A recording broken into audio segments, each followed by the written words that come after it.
ये महानगर मुंबई है। इंसानों के इस रेले में कौन कहां किस नियत से जा रहा है अनुमान ही लगाया जा सकता है। और हाँ, इस शहर में इंसान और उसकी नियत और प्लानिंग दो ही सूरतों में सामने आती है। या तो जब कोई सफलता की बुलंदी छू जाता है या जब कोई अपराध की कालिक से अखबार को रंग देता है, टेलीविजन पे ब्रेकिंग न्यूज का बवंडर छोड़ देता है। पर तब तक इस महानगर मुंबई में कौन कहां क्यों जा रहा है केवल अनुमान ही लगाया जा सकता है। जिंदगी में प्लानिंग करना बहुत जरूरी होता है और अगर हम सही प्लानिंग करने में कामयाब हो जाते हैं तो मनचाही जिंदगी जी सकते हैं। जरूरी यह है कि हम अपनी प्लानिंग को कामयाब करने के लिए किस हद तक जाते हैं।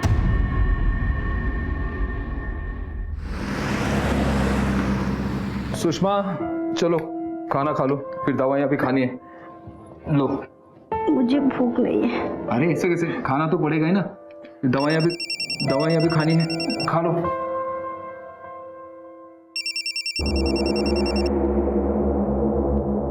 आदमी लोग का इंतजाम हो गया? देख, मैंने धूर देख लिया है। सब खातिर लायक है ना? कहाँ मिलने का पता है? हाँ तो पहुंचो, पोल पे पहुंचो, मैं निकल रहा हूँ। खा लो। ये आप कहाँ जा रहे हो? मैं आता हूँ जल्दी। दवाइयाँ भी खा लेना 10 मिनट के बाद। हाँ,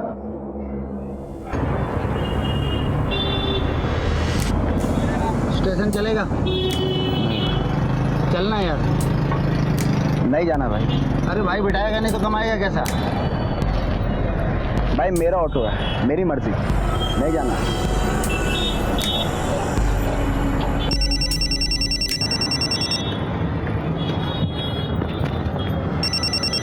हाँ भाई बोलो,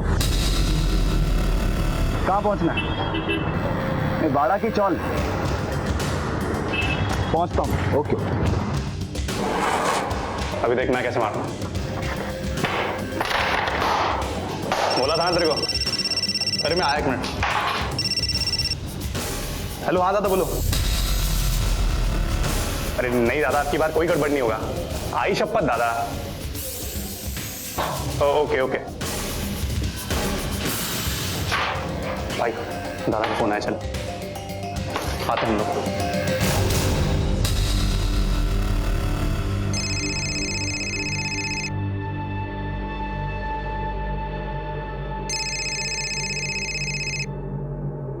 हेलो,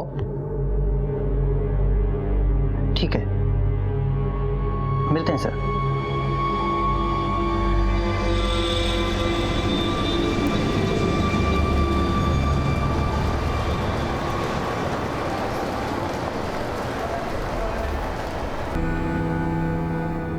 साहब, 12:32 की विरार लोकल से उतरा। थोड़ी बहुत भीड़ थी। किसी को देखा आपने? नहीं साहब, किसी को नहीं देखा। कब हुआ, किसने किया, कुछ पता ही नहीं चला। कोई सामान चोरी हुआ है? पर्स, मोबाइल, घड़ी, चेन? नहीं साहब, सब कुछ है, मोबाइल सब कुछ है। किसी के साथ दुश्मनी है तुम्हारी? नहीं साहब।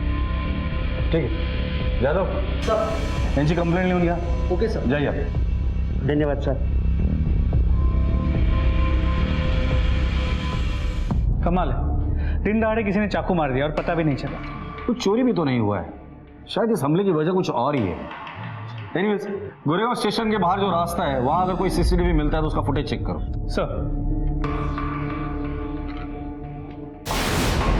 वो तो कहां चला जाऊं? सड़क पे जाऊं, भीख मांगू? ये सब मेरा किसको दोगी? तुझे तो ना मैं एक ठेला नहीं दूंगी, समझा ना? जितने उड़ाने थे बिजनेस के चक्कर में बहुत उड़ा लिए। मेरा बेटा हुआ तो क्या हुआ? अरे इसी हद से तो मांग रहा हूं, बेटा हूं। पापा की पेंशन सेविंग्स कहां चिता पे लेके जाओगी? अरे हाँ, छाती पे लेकर जाऊंगी, लेकिन ना तुझे एक ठेला नहीं देने वाली हूँ।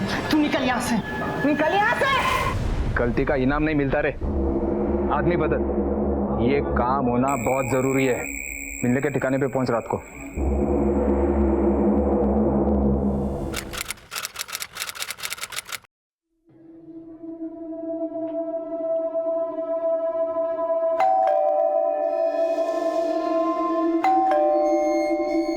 लगता है अम्मा जी सो रही हैं।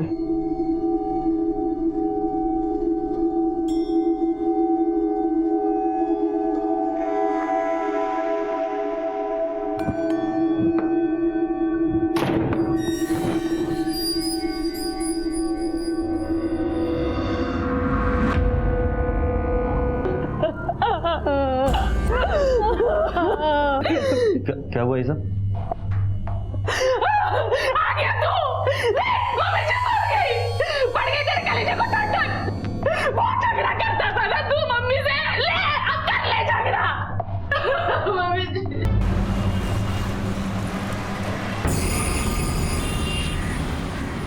वो दिलीप कहाँ रह गया? अरे अर्थी का सामान लेने भेजा था ना तुझे, जल्दी आ।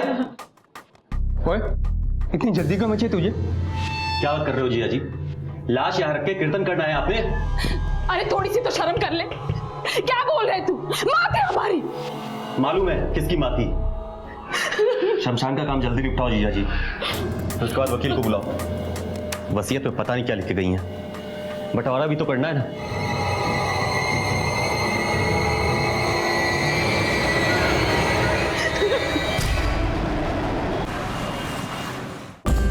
आपकी मदर ज्योति राणा, उन्होंने अपना ये घर जो है, बैंक में जो भी नकदी है वो अपनी बेटी उषा के नाम किया है। ऐसे कैसे हो सकता है? हम लोग के नाम भी कुछ करके ही गई होंगी। पुश्तैनी जेवर जो है वो 2 हिस्सों में बांट कर गई है, आधे उषा के नाम और आधे आपके नाम। लेकिन जेवर है कहाँ? अलमारी में तो है नहीं। जेवर बैंक के लॉकर में, और ये उसका अथॉरिटी लेटर। और चाबी? ये चाबी। जिया जी आओ, आओ चलो। बॉय,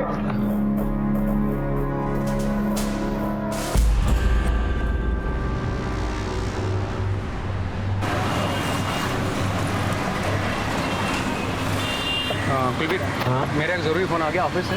तू अंदर जा, मैं अटेंड करके आता हूँ। अच्छा ठीक है, हाँ जल्दी आइए। हाँ मैं आ रहा हूँ। मैं कह रहा हूँ गाड़ी इधर ही लगा लीजिए।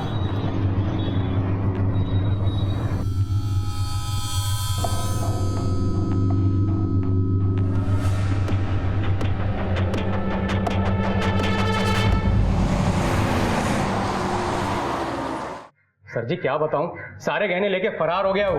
ये कैसे पॉसिबल है? तुम तो कह रहे थे कि वो तुम्हारे साथ था। हाँ सर, साथ में ही था, पर लॉयर से मिलने के बाद हम दोनों साथ ही बैंक गए थे। वहां मैं गड्डी पार्क ही कर रहा था कि मेरा एक जरूरी फोन आ गया ऑफिस से। मैंने कुलवीर से कहा तू आगे बढ़, मैं आता हूँ। मैं बोल रहा हूँ सर जी कि वो आदमी एक नंबर का कमीना है। उसने कहीं गहने छुपा दिए और खुद कहीं निकल गया। पर ये सब कुछ उसने 10 मिनट में किया। सर जी वो आदमी कुछ भी कर सकता है, और मुझे तो लगता है कि माता जी को भी।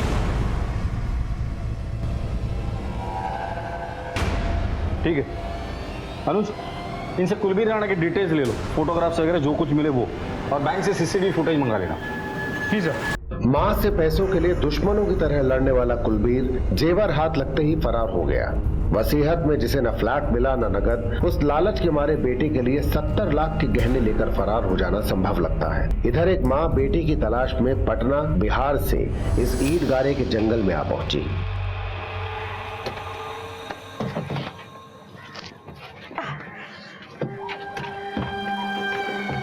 नहीं तो बहुत ही बदबू मार रहा है। ये कहाँ रह रहे हैं भैया?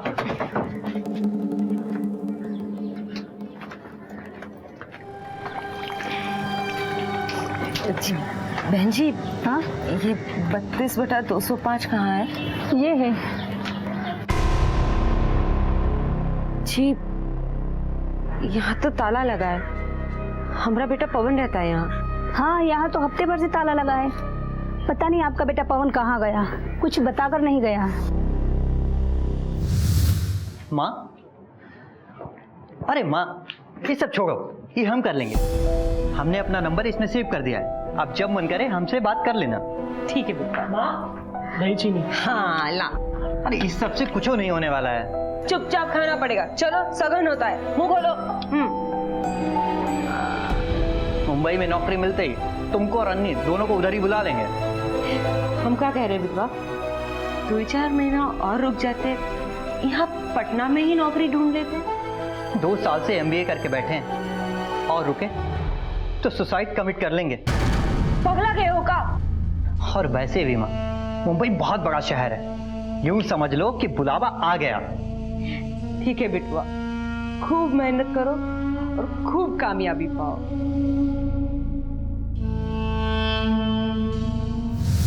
भारी चिंता में पड़ गए।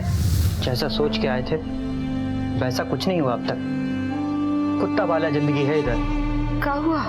जहाँ रह रहे हैं समझ लो कबूतर खाना है। कैसे रह रहे हैं ये हम ही जानते हैं। एक एक दिन नरक हो गया है अम्मा। हम तो कहते हैं कि सब छोड़ छाड़ के वापस आ जाओ घर। जब भी तो यहाँ आए हैं। बहन जी मेरी मानो ना तो पुलिस में जल्दी रिपोर्ट करवा दो।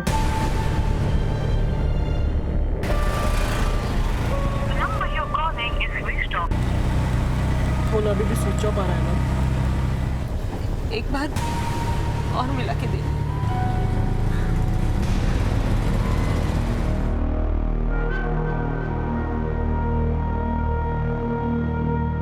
ये हमरे पवन की फोटो। तो आखिरी फोन 2 हफ्ते पहले आया था। जी सर। हाँ काम मिला है। अरे वाह बेटवा, ये तो बहुत ही बढ़िया बात है। रहने दो। क्या हुआ? मन तो करता है कि सब कुछ छोड़ छाड़ कर पटना लौट आए। अरे पर बात क्या है बेटवा? अम्मा फोन रखो, किसी का फोन आ रहा है, हम आपसे बाद में बात करते हैं। अरे पर बेटवा सुनो तो। कोई SMS या मैसेज? नहीं, पहले तो 1 हफ्ता फोन उठाया ही नहीं। पिछले 1 हफ्ते से फोन बंद आ रहा है। हाँ बस एक रोज मैसेज आया था उसका। क्या मैसेज? ए बेटा। मम्मी करता हूँ थोड़ी देर में। यू का मैसेज ना है। उसका नहीं है मतलब? मतलब वो मम्मी नहीं माँ बोलता था हमें, और जब मैसेज कर सकता है तो फोन काहे नहीं उठाया, और बाद में फोन किया भी तो नहीं उसने। प्रशांत सर, इस पवन के कॉल रिकॉर्ड निकलो। हमका तो पहले से शक था कि भैया कौन प्रॉब्लम में है। पवन जहाँ काम करता है वहाँ का फोन नंबर, एड्रेस, ये डिटेल्स तो होंगे आपके पास? कभी बताया नहीं, बस इतना ही बताया रहा कि काम मिल गया है।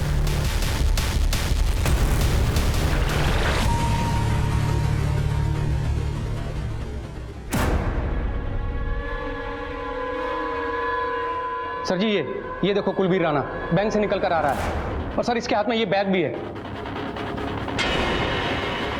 सर मैं बोल रहा हूँ ना, पूरे 70 लाख के गहने लेके भाग गया वो। सर कांस्टेबल उसके घर पे भेजा था, वो घर पे नहीं है। आपकी सासू माँ ज्योति राणा, उसकी वसीयत है आपके पास? सर गड्डी में लेकर आइए। जी अभी लेकर आए।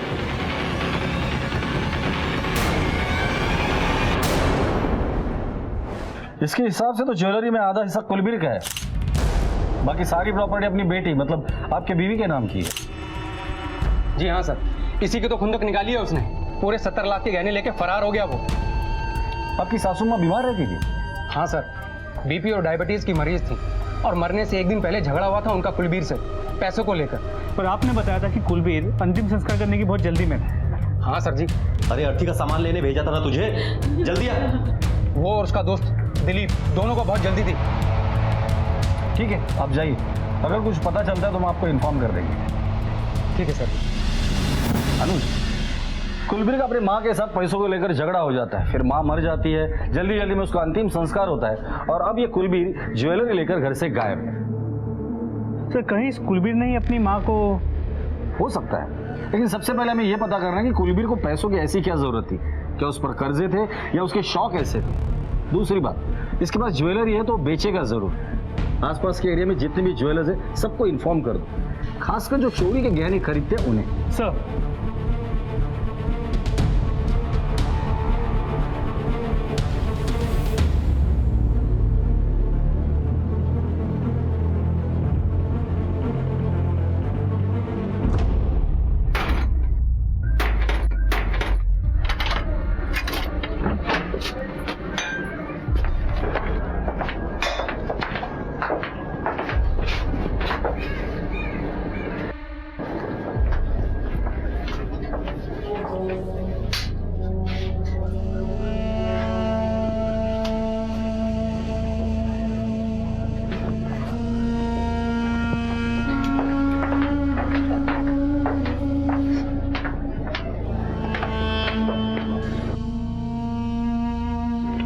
कब से इधर है लड़का? 8 महीना हो गया, शायद बाहर गांव से आया था। अच्छा लड़का था, किसी से लेन देन कुछ नहीं, नौकरी नहीं था, फिर नौकरी लगा पर हर रोज टाइम से जाना आना। कोई दोस्त यार? नहीं साहब, कोई दोस्त यार नहीं। यहाँ पर तो कोई आता जाता नहीं था। सर, पवन मिश्रा का कॉल रिकॉर्ड से। सर, इसमें एक नंबर है जिस पर पिछले 6 महीने से पवन ने कई बार फोन किया है। पता चला किसका? बबलू यादव का। एड्रेस बोरीवली ईस्ट का है।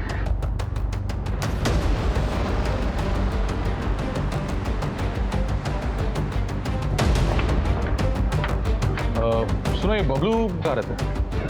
ये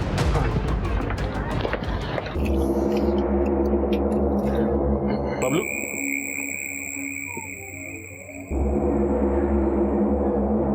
हाँ साहब। पवन का है? पवन भाई? पवन भाई को मैं ऑटो में लगा था 6 महीना पहले। अच्छा आदमी है, पर तभी टेंशन में था वो। कैसे टेंशन? काम नहीं था ना उसके पास। वो पटना बिहार से मुंबई इसीलिए तो आया था काम मांगने को, करने को। फिर? अपना एक जानने वाला है, मैं उसके पास लेके गया उसको काम के लिए। ये प्लास्टिक के डिब्बे बनते हैं यहाँ पर। 12 टाइप के डिब्बे हैं। डोर टू डोर जाके सेल्स करना है। बेसिकली मार्केटिंग का काम है। कर सकोगे? हाँ, मैंने MBA किया है। ये BA, MA, MBA इधर कुछ मतलब का नहीं है। यहाँ ये डिब्बा बेचना पड़ता है। 1 दिन की ट्रेनिंग होगी और सीधे काम शुरू। लगन से काम करोगे तो 20-25 हजार रुपए महीने का कमा लोगे। कर सकोगे? वरना आदमी लोगों की कमी नहीं है यहाँ पर। करेगा ना? मैं सोच क्या रहा है? अरे हाँ जगन भाई, करेगा। हाँ हाँ जगन भाई। पवन भाई को मैं फिर मिला 1-2 बार और तभी काम अच्छा चल रहा था उसका। फोन पे बातचीत होता था मेरा उससे लगातार, पर यही पिछले 15 दिन से नहीं आया वो काम पर। तुम्हें कैसे मालूम? मेरे को जगन भाई का फोन आया ना, उन्होंने बोला मेरे को कि वो तुम्हारा लड़का नहीं आ रहा, उसको बोलो आने को। फिर आगे? फिर मैंने फोन ट्राई किया पवन भाई को, बट उधर से स्विच ऑफ बोल रहा था वो।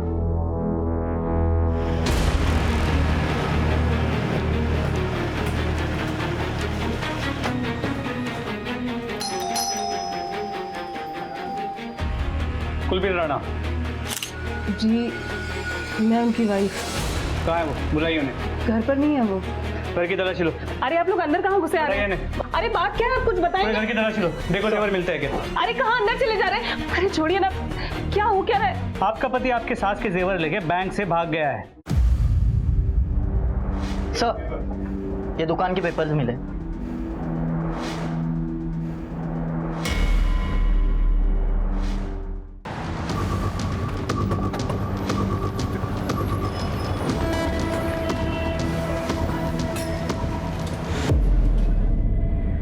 सर, कुलबीर भैया बहुत परेशान थे सर।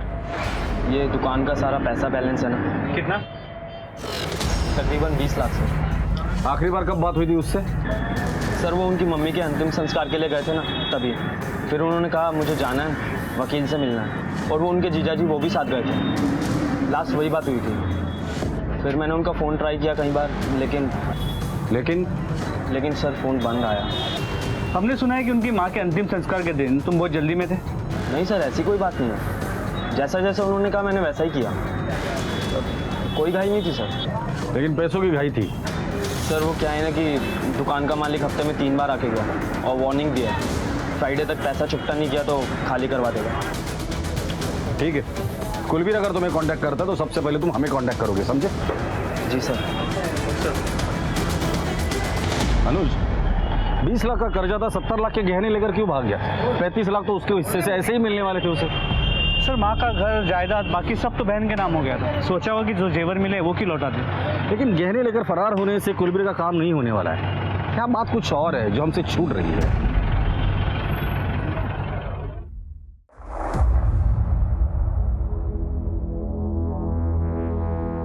हाँ, पवन तो यहाँ काम करता है ना साहब, पर साहब यहाँ पर बहुत सारे लोग काम करते हैं। देखिए साहब, मैंने बबलू को फोन किया था। वो क्या है ना, ये लोग प्लास्टिक का माल बेचते हैं, तो माल इनके पास होता है। अब जब ये काम नहीं करने वाला है तो कंपनी का माल वापस दे देंगे।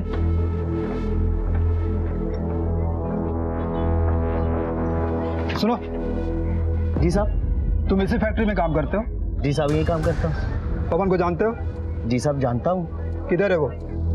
साहब, अभी तो मैं बता नहीं पाऊंगा कहाँ है वो। उसका यहाँ किसी से झगड़ा? ऐसा तो मुझे कुछ मालूम नहीं साहब। वो क्या है, वो डेली बेसिस पे काम करता है और मैं भी डेली बेस पे ही काम करता हूँ। वैसे मैं प्राइवेट फैक्ट्री में परमानेंट जॉब करता हूँ साहब। वो क्या है, मेरी पत्नी बीमार है, इसके लिए मैं ओवर टाइम के लिए आ जाता हूँ। ठीक है, तुम जा सकते हो। सर मनोज, यहाँ के लोगों के हाव भाव से तो पता चलता है कि पवन से उनका कोई लेना देना नहीं, लेकिन कॉल रिकॉर्ड बता रहा है कि पवन इन लोगों के टच में है।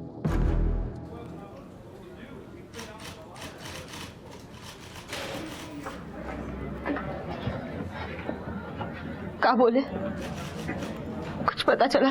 नहीं, उन्होंने कहा जैसे कुछ पता चलेगा तो वो हमें फोन करेंगे।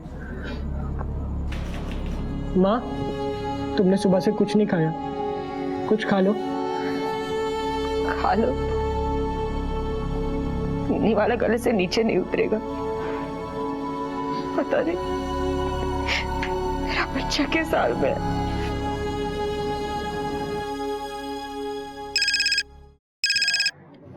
हेलो,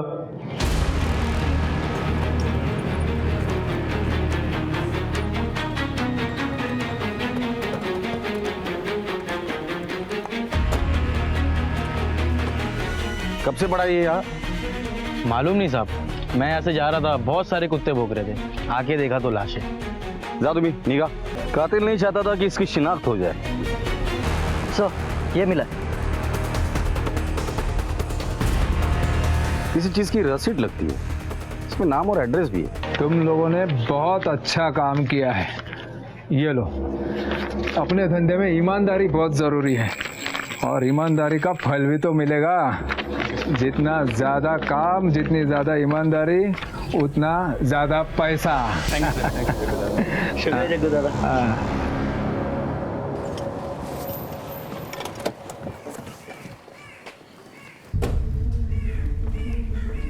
सर, बॉडी की पोस्टमार्टम रिपोर्ट के मुताबिक मौत सर पे किसी भारी चीज पे वार करने की वजह से हुई।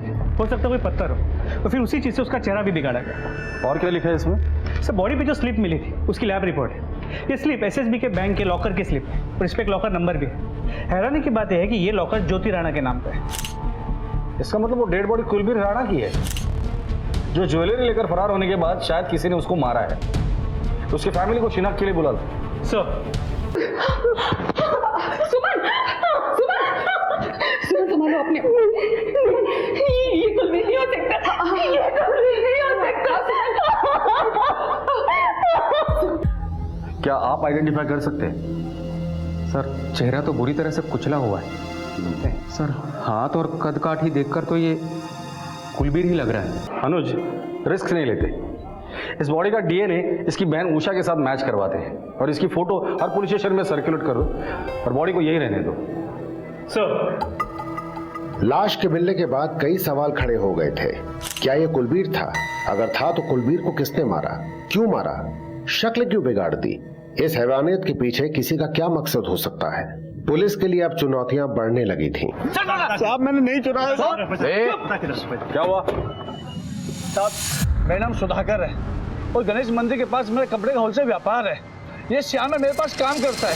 मैंने किसी पार्टी को देने के लिए इसे 20 लाख रुपए दिए थे, और अब खाली हाथ वापस आकर कहता है कि इसे लूट लिए। सब ये झूठ बोल रहा है। शांत हो जाओ। क्या हुआ रे? साहब, मैंने कुछ नहीं चुराया साहब, मैं सच बोल रहा हूँ। इतनी भीड़ थी साहब, पहले पीछे से धक्का लगा, फिर आगे से धक्का लगा, कोई पीछे लेके गया, फिर कोई आगे लेके गया साहब। मेरे हाथ में बैग था साहब, पता नहीं बैग भी कहाँ चला गया। मुझे कुछ नहीं पता साहब। साहब, ये झूठ बोला था। हम लोग है ना, कहाँ हुआ ये सब?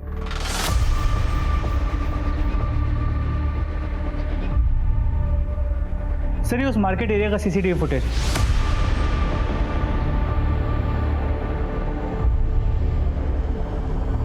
सब वो देखिए। अरे सर, बैग गया कहाँ? ये तो जैसे जादू है। रिसिप्ट ले करो।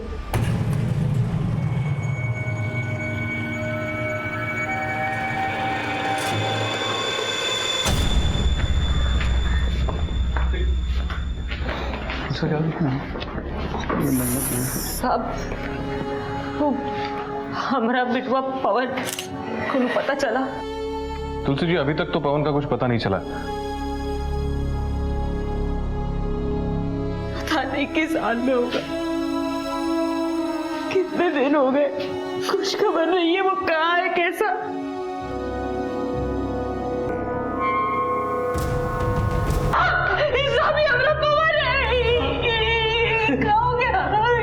आप इतना यकीन से कैसे कह सकती है कि ये पवन की फोटोग्राफ है? ये माँ ना बचपन में बहुत जिद करके गुदवाया था। कहाँ है अपना बेटवा? कहाँ है? ये क्या हो गया? इसकी डेड बॉडी कुछ दिनों पहले गोरेगांव पुलिस ने रिकवर की थी। माँ माँ माँ पोस्टमार्टम रिपोर्ट जैसी आती है मुझे इन्फॉर्म कर देना। साहब हमें बेटा उसको कौन मारे? साहब बताओ आप उसके। शांत हो जाइए, शांत हो जाइए आप। लीजिए।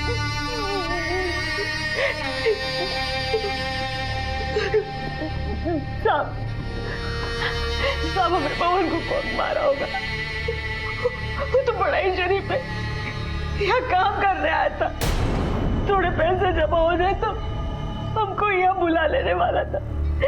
साहब मैं क्या हाथ जोड़ती हूँ, आप ढूंढो उसको किसने मारा। देखिए, पवन के जेब में हमें एक लॉकर की रिसीट मिली और उस लॉकर में 70 लाख के गहने थे और वो गहने गायब है। हमें लगता है कि आपका बेटा इस शहर में बड़ा बनने के चक्कर में कुछ गलत काम कर रहा था। नहीं साहब, हमारा पवन ऐसा काम नहीं करेगा। वो बड़ा ईमानदार है, चोरी चकारी नहीं कर सकता। साहब जरूर उसको किसी ने फंसाया होगा, वो ऐसा नहीं कर सकता।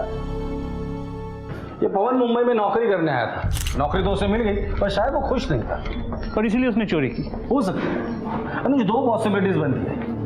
ये कुलबीर सच बोल रहा है कि वाकई पवन और उसके साथियों ने ज्वेलरी उससे लूटी है, फिर पवन का अपने साथियों के साथ झगड़ा हो गया और उन्होंने पवन को मार डाला। सेकंड, शायद कुलबीर ने ही पवन को मारा है और ज्वेलरी लेकर भाग गया है, लेकिन गया कहाँ? बैंक के सामने तो चोरी हुई नहीं। जो कुछ भी हुआ है वो सिर्फ एक ही आदमी हमें बता सकता है और वो है कुलबीर। और इस कुलबीर का कुछ पता नहीं चलता। उसका फोन गाड़ी में मिलता है और कॉल रिकॉर्ड में कुछ सस्पिशियस नहीं मिलता। अगर ये कुलबीर ने किया ना तो बड़ी प्लानिंग के साथ किया है। इस कुलबीर की फोटो हर जगह पे सर्कुलेट कर दो। ये मुंबई छोड़कर भागना नहीं चाहिए। मुझे कैसे भी करके ये कुलबीर चाहिए। जी सर। हेलो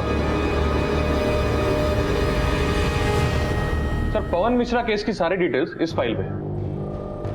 हम लोग कुलबीर राणा की मिसिंग कंप्लेंट को इन्वेस्टिगेट कर रहे हैं और ये कुलबीर राणा के मां के बैंक लॉकर की रिसीट पवन मिश्रा के जेब में मिलना हमारे लिए बहुत बड़ा ब्रेक थ्रू है। अब हम लोग इसी के आधार पर आगे की इन्वेस्टिगेशन करेंगे।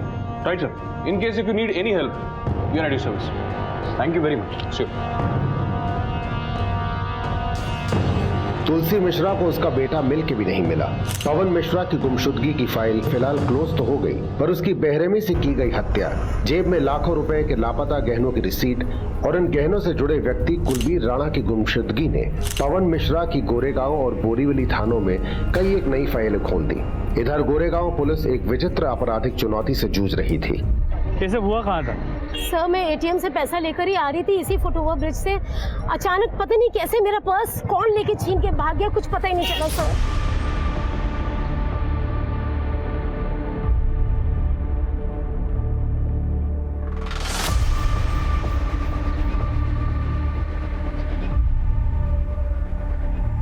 सर इस फुटेज में भी कुछ नहीं है।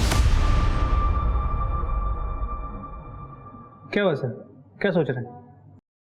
अनुज में याद एक क्रिमिनल था, नजीर मामू। साहब, नजीर मामू का एनकाउंटर तो आप लोग ने कर दिया था। आपुट ने तो खबर दिया था उसका, इसीलिए तो तुझे बुलाया। वही खेल वापस शुरू हो गया यहाँ गोरेगांव में। वो जादू गैंग वाला खेल। बराबर। अब तक 3-4 वारदातें हो चुकी है। किसी का पैसा गायब है, किसी की ज्वेलरी गायब है। अभी ये अपना मामू जो है ना, नजीर मामू, ये ऊपर से आके थोड़ी काम बजा सकता है। इसका ना जरूर कोई ना कोई फंटेरी काम बजा रहा रहेगा। वही तो जानना है। नजीर के तो पूरे गैंग को हमने अंदर किया था, फिर उसका कौन सा शागिर्द बाहर रह गया था। ये लोग नजीर के स्टाइल में काम कर रहे हैं। 5-6 लोगों का गैंग है। कहाँ से आते हैं, कहाँ जाते हैं, किसी को नहीं पता चल रहा है। बोल, कौन है ये? मावा, मस्तान मावा साहब है तो साहब वो नजीर मामू का फंटर, लेकिन पुलिस के हाथ लगाने साहब वो बहुत बच के निकल गया साहब। ये मस्तान मावा मिलेगा कहाँ?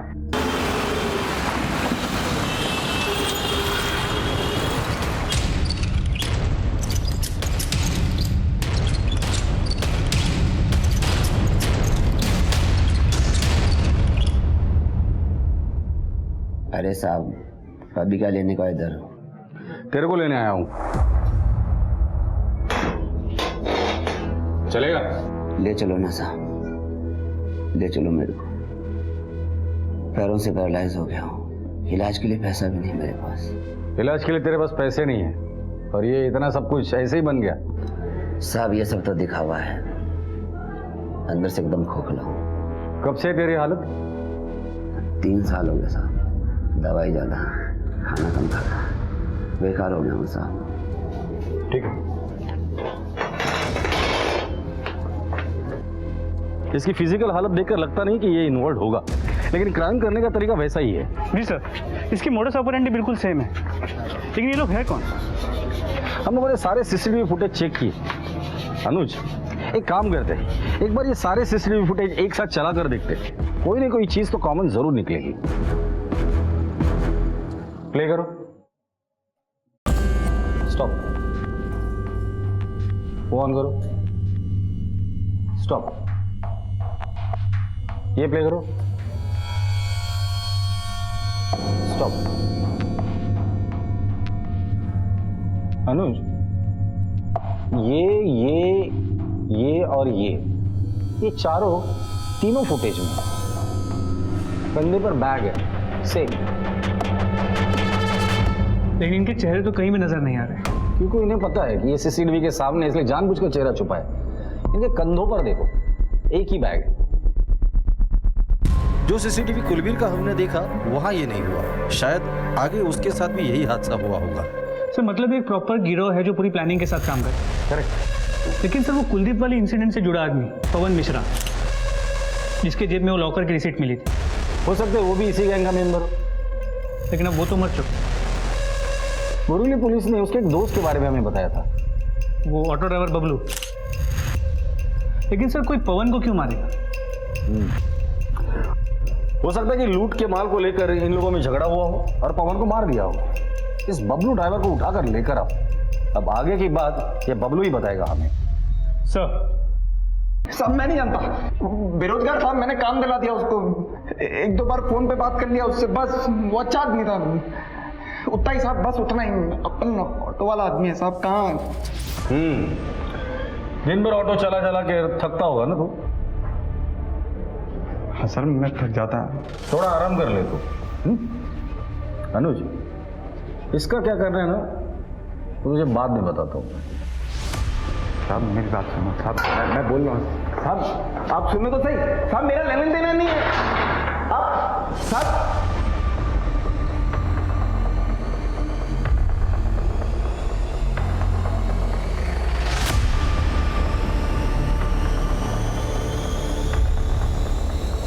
इसको क्यों रोक के रखा है? साहब ने कहा है रात को एनकाउंटर करके ठिकाने लगाएंगे इसको। यहाँ पर रहेगा तो मुफ्त की रोटी तोड़ेगा सरकार की। साहब साहब साहब साहब, मैं बोलने के लिए राजी हूँ साहब, मैं सब बोल रहा हूँ, मेरे को याद आ गया। आप साहब को बोल दो जाकर। अरे सर मेरे से गलती हो गई साहब, बोल दो ना साहब। चल बोल।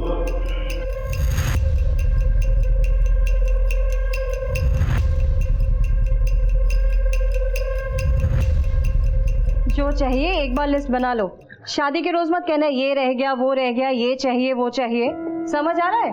हाँ मम्मी बस हो गया।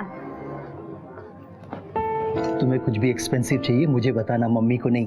Okay, top secret. यस, चलो चलता हूँ मैं। बाय। सुनिए, हाँ चाय मैं आके पी लूंगा। अच्छा सुनिए, हाँ नरेश भाई ज्वेलर्स के जाना है शाम को 6 बजे। 6 बजे आ जाऊंगा मैं। याद रहेगा? अरे माय डियर वाइफ, पक्का आ जाऊंगा टाइम पे। बाय। पक्का 6 बजे, लेट मत होइएगा। बाय।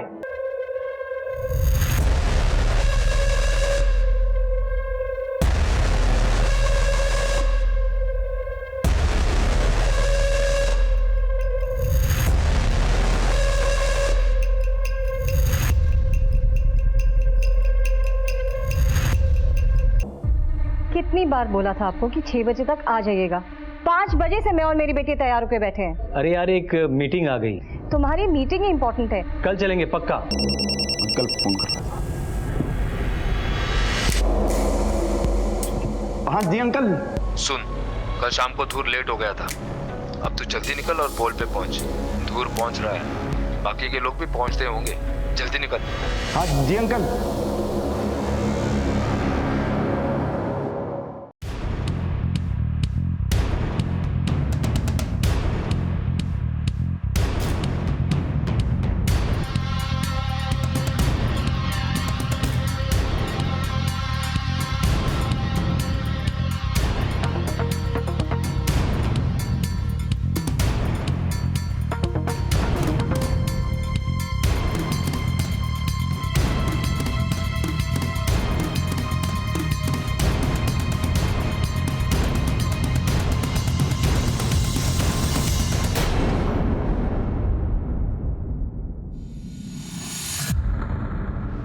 कर देता हूँ। हेलो, अरे कहाँ पार्क कर दी गाड़ी?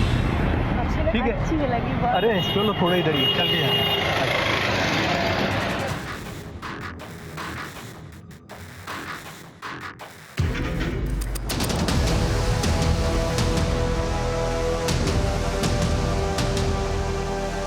अरे क्या हुआ? बैग कौन लेके गया? अरे तो पिछले 8 महीने से जादू का खेल दिखा रहे थे। बॉस कौन है तुम्हारा? वहां ताला लगा हुआ है। सर वो निकल लिया फोन आया था साहब उसका, बोल रहा था कि मार्केट में मिलेगा।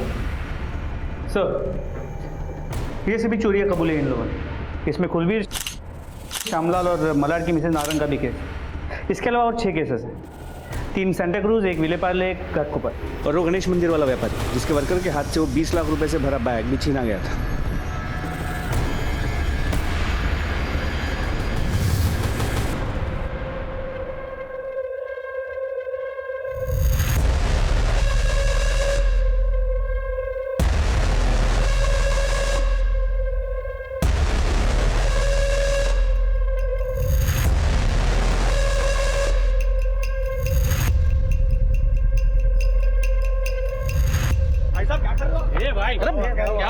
मेरा बैग क्या हुआ?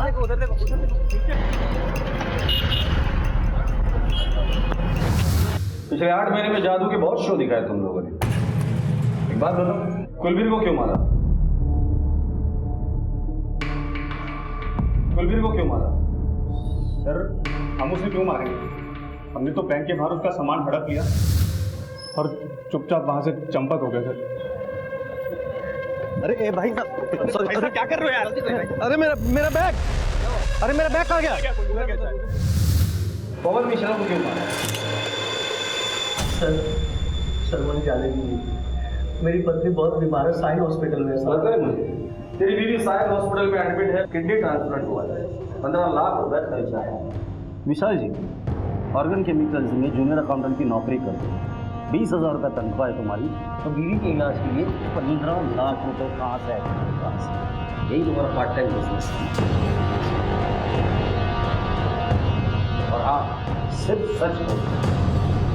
बताता हूँ सर, सब सच बताता हूँ सर। बैंक के बाहर से जो हमने बैग लूटा था, उसमें जो जेवर थे वो सब पवन के पास थे। सर मैं पवन के पीछे गया और मैंने उसको बोला कि इसमें कुछ जेवर मुझे दे दे। सर वो हरीशचंद्र की औलाद बन रहा था, बोला कि अंकल से धोखा नहीं करेगा।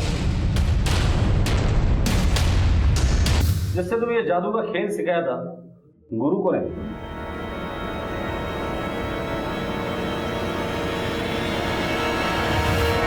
ये धूर चल रहा है, फोकस रखो उसके ऊपर। बैग ऊपर आई, धूर को धक्का दिया, धूर ने इधर देखा, उतने में बैग खींच लेना। जैसे ही बैग खींची जाएगी, धूर उधर देखेगा किसने खींचा। ये बैग उसके बीच में रहेगी, उसको कुछ नहीं दिखाई देगा। बैग ऊपर, चलो बैग ऊपर, बैग ऊपर। ये धक्का दिया, क्या हुआ भाई साहब? क्या हुआ? बैग मेरा। वो आदमी तो नहीं है सर, वो अंकल है हमारे।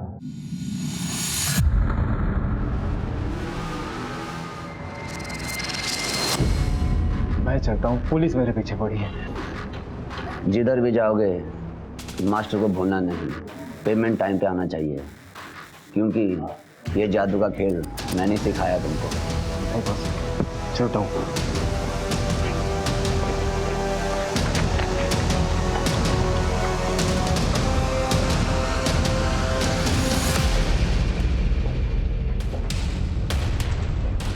तेरा ये जादू हमने भी सीख लिया है। गुरु दक्षिणा नहीं लेगा हमसे तू। ले चलो इसे। ये चोरी का केस तो सॉल्व हो गया, लेकिन कुलबीर की मौत अब भी पहले बनी हुई है। नहीं अनुज, ये पहले भी सुलझ जाएगी। तो क्या? अब तक कुलबीर के बारे में हमें सिर्फ एक आदमी इंफॉर्मेशन दे रहा है। कुलबीर का फोन हमें गाड़ी में मिलता है, और ये पवन मिश्रा जिसकी लाश की शिनाख्त होना नामुमकिन था, उसे ये आदमी कुलबीर साबित करने पर तुला हुआ है। बता कुलबीर कहाँ है? तूने ही उसे कहीं छुपा कर रखा होगा, बता। सर जी ये आप क्या कह रहे हैं? सच बता, कुलबीर को क्यों मारा तूने? सर आप क्या कह रहे हैं, मुझे कुछ समझ में नहीं आ रहा है। तू ऐसे नहीं मुंह खोलेगा। अनुज जादव शुरू हो जाओ। सर बता रहा हूँ सर, मैं वो जब बैंक के बाहर खड़ा था तो कुलबीर ने आकर मुझे चोरी की बात बताई। अरे मैं लुट गया, किसी ने बैग छीनी है मेरे हाथ से। सर मुझे कुलबीर की नीयत में खोट नजर आ गया था। मैं उसे अपने घर ले गया, वहाँ उस पर दबाव बनाया, पर वो चोरी की बात पर डटा रहा। दीदी समझाओ ना जीजा जी को। अरे मेरे पास नहीं है कोई बैग। साले साफ साफ क्यों नहीं कहता कि तेरी नीयत खराब हो गई है? अम्मा जी ने घर हमारे नाम कर दिया तो सारा माल तू अकेले हड़पना चाहता है। उसकी लाश कहाँ है? मैं और मेरी बीवी ने मिलकर घर के आंगन में पीछे उसे दफन कर दिया। बेवकूफ इंसान, ज्वेलरी वाकई में चोरी हुई थी। कुलबीर पैसों के पीछे भाग रहा था, वो उसकी मजबूरी थी, लेकिन तुम लोगों ने लालच में आके एक मासूम आदमी को मारा है। इसकी बीवी को भी उठाकर लेकर आना। लालच वो बीमारी है जो लालची को तबाह तो करती ही है, पर कभी कभी अपनी चपेट में कुछ मासूमों को भी ले डूबती है।